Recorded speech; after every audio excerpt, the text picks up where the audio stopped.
Hello guys, আসসালামু আলাইকুম। আশা করি সবাই ভালো আছেন। আলহামদুলিল্লাহ, আমিও ভালো আছি। আজকে বাচ্চার জন্য খিচুড়ি রান্না করব। ছোট বাচ্চা খাইতে চায় না, তারপর একটু রান্না করে এটা ট্রাই করে খাওয়াইতে পারি কিনা। খিচুড়ির মধ্যে বাচ্চাদের খিচুড়িতে তেমন কিছু দেবো না।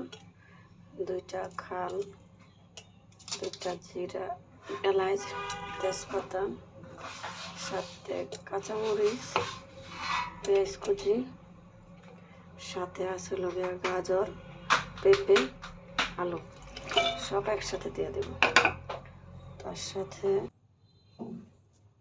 লবণ, সামান্য হলুদের গুঁড়া,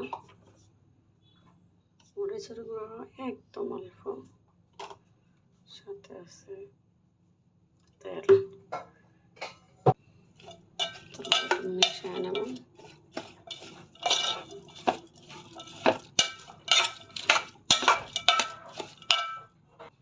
মেশানো হয়ে গেলে জল পানি দিয়ে দেবে পরিমাণ মতো।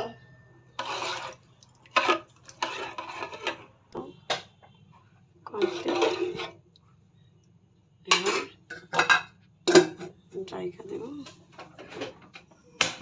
গ্যাসটা অন করে দেব। এইটা এখন খিচুড়িটা বগলাইনে শুরু করছে।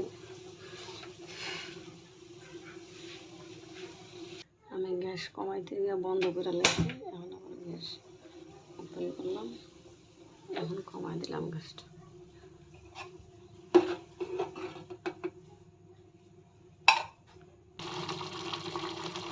এই তো ফাইনালি আমার খিচুড়িটা রান্না করা কমপ্লিট। এখন শুধু ঠান্ডা হওয়ার পর বাচ্চাদের খাওয়াবো। সবাই ভালো থাকবেন, সুস্থ থাকবেন।